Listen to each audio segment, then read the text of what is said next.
Bonjour, je suis Jean-Pierre Gobert du réseau du Creté et je suis ravi de vous présenter le module Objectif Fibre qui a été mis en place dans le cadre du plan France Très Haut Débit. C'est le plus grand chantier d'infrastructure pour les 15 années à venir. L'enjeu est simple, il y a 30 millions de prises à installer d'ici à 2022. Ce sera réalisable grâce à la création de 22 000 emplois dans le domaine.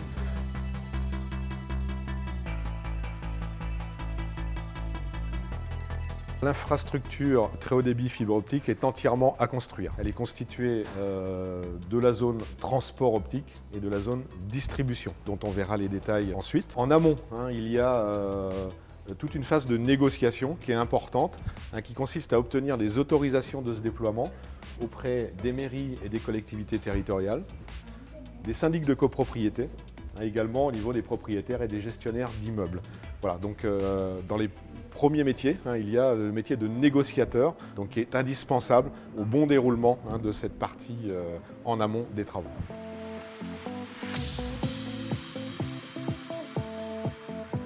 Alors, avant la construction, il faut bien sûr réaliser les études de l'infrastructure à construire. Pour ce faire, nous avons besoin de picteurs dont la mission va être justement d'aller relever l'existence de l'infrastructure télécom, autant en aérien qu'en souterrain. D'identifier combien il y a de chambres, combien il y a de fourreaux encore disponibles qui pourront être utilisés pour le déploiement de la nouvelle structure. En complément de ça, bien sûr, les bureaux d'études détermineront quelle est la structure complémentaire à construire.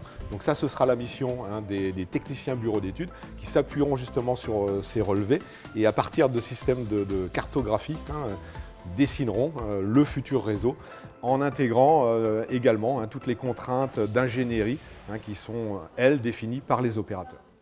Oui, donc le SIG, le métier de picteur, c'est donc de pouvoir, sur tablette embarquée sur le terrain, on y a implanté donc un fond cadastral qui va nous permettre d'y insérer donc toute l'infrastructure existante, que ce soit le réseau souterrain France Télécom, ou les supports aériens Enedis et les supports aériens Télécom. De plus, on y a implanté sur ces SIG donc, les boîtes aux lettres, c'est-à-dire le nombre de logements par habitation, et que le picteur va devoir contrôler tous ces paramètres qui va nous permettre de définir une zone d'activité fibre optique. Tout ce contrôle est impératif pour pouvoir définir le dimensionnement de ce réseau.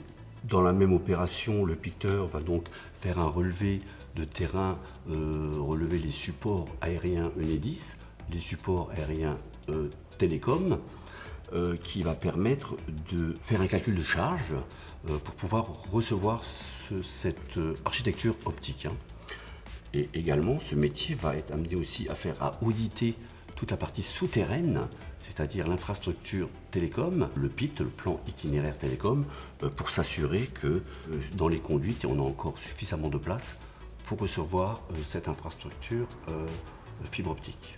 Donc en complément des audits qu'on va avoir fait en préalable au niveau du picteur, on va être en charge d'aller faire des relevés plus précis des alvéoles du réseau télécom pour définir précisément maintenant la possibilité et la place qu'il nous reste pour pouvoir passer notre infrastructure.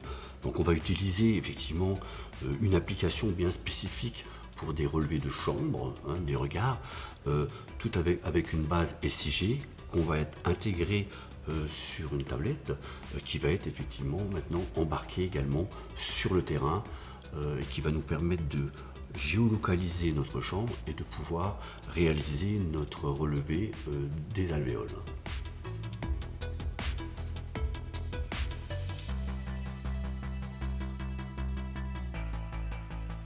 Effectivement, là, on va dans un premier temps contrôler effectivement son adresse, sa position géolocalisée, son implantation dans un premier temps, et on va y préconiser une étude de parcours avec des photos qui va nous permettre de pouvoir confirmer l'entrée de la chambre, le passage des câbles dans cette chambre France Télécom.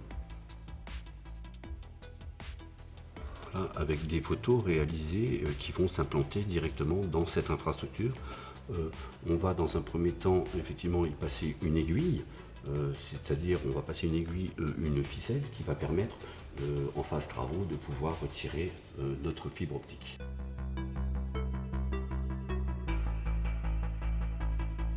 Alors, la nouvelle infrastructure va nécessiter de remplacer l'ensemble des câbles télécom.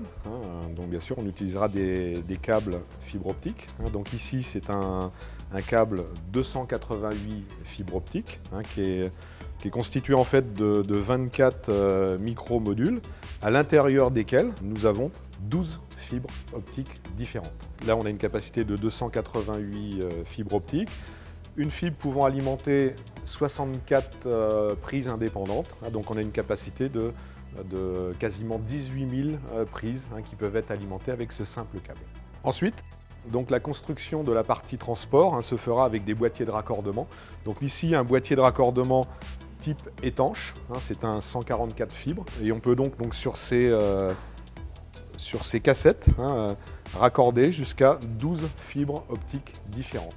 Donc la capacité du raccordement, ce sera de réaliser toute la partie lovage qui correspond au respect du rayon de courbure, ainsi qu'au raccordement qui se fera par fusion et qui sera positionné au sein de la cassette.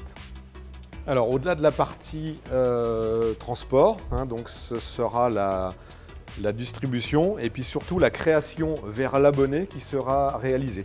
Donc ça se fera à partir de ces types de boîtiers qu'on trouve dans des armoires de rue par exemple. Et ici, donc on a grâce au même procédé, les mêmes types de cassettes, la possibilité de connecter 36 directions nouvelles pour la construction de la nouvelle infrastructure. Alors ensuite, arrivé sur la zone habitat, on trouve ce type de boîtier de raccordement qui lui n'est pas étanche puisque là on est vraiment au sein de l'habitation. Et ce boîtier, toujours avec le même principe de lovage et de cassette, permettra donc là de s'approcher de la distribution finale pour avoir la fibre qui partira vers la prise de l'abonné. Alors, toutes les connexions de fibre optique sont réalisées par fusion. La fibre de verre à raccorder, à souder, fait un diamètre de 125 microns. Donc, bien sûr, on utilise un appareillage spécifique pour réaliser cette fusion. Alors, nous utilisons des soudeuses complètement dédiées, donc qui possèdent un système de calage des différentes fibres à raccorder. Et puis par fusion, donc, on réalise la liaison à établir entre deux fibres optiques.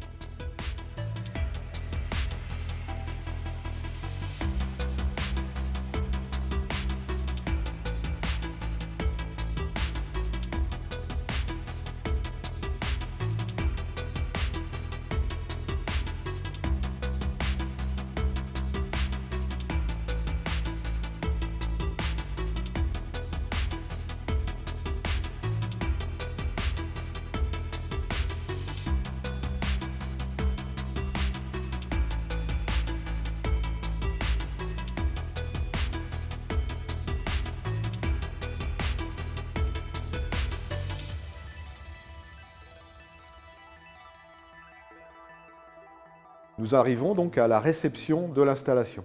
Donc pour ce faire, le technicien utilisera un réflectomètre. Le réflectomètre va permettre de mesurer et ainsi de garantir la qualité de la liaison qui vient d'être réalisée. Ce même outil, réflectomètre, sera aussi l'outil du technicien. Et là, on passe à la partie maintenance, puisque dans ces métiers des télécoms, il y aura également les techniciens dédiés à la maintenance.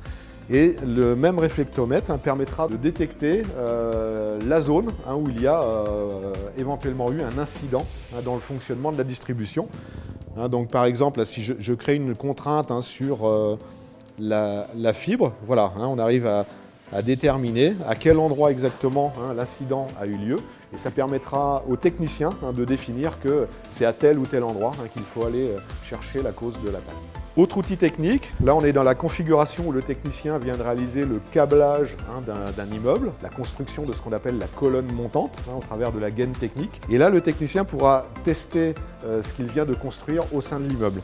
Il utilisera pour ça une source laser, donc il injectera un signal au pied de l'immeuble. Et grâce à un autre appareil qui s'appelle le photomètre, il pourra ainsi vérifier qu'il y a eu une parfaite continuité, qu'il n'y a pas eu de perte de signal entre la source pied d'immeuble et la prise de l'abonné directement dans un appartement. Alors en complément du câble de 288 fibres que nous avons vu tout à l'heure, il y a bien sûr différentes capacités de câbles qui permettent de construire l'ensemble de l'infrastructure du réseau. Donc des câbles avec beaucoup plus de fibres, puis des câbles beaucoup plus petits. Notamment ce type de câble qu'on va trouver dans le câblage d'un immeuble par exemple. Et c'est un câble sur lequel ici a été réalisé ce qu'on appelle un fenêtrage. Donc là aussi le technicien devra réaliser certains gestes très techniques, notamment le dénudage, et puis ici le fenêtrage, qui permettra par exemple de sortir quelques micro-modules de façon à alimenter un étage ou plusieurs appartements. Voilà, donc pour réaliser ce type de fenêtrage, le technicien utilise des outils spécifiques, notamment ce type d'outils, et puis d'autres outils, puisque vous l'aurez compris, pour le maniement de la fibre optique, au travers d'une trousse à outils de ce type, on a à disposition des pinces coupantes dédiées, tout un tas d'outils très spécifiques et minutieux qui permettent le maniement dans le détail de la fibre optique.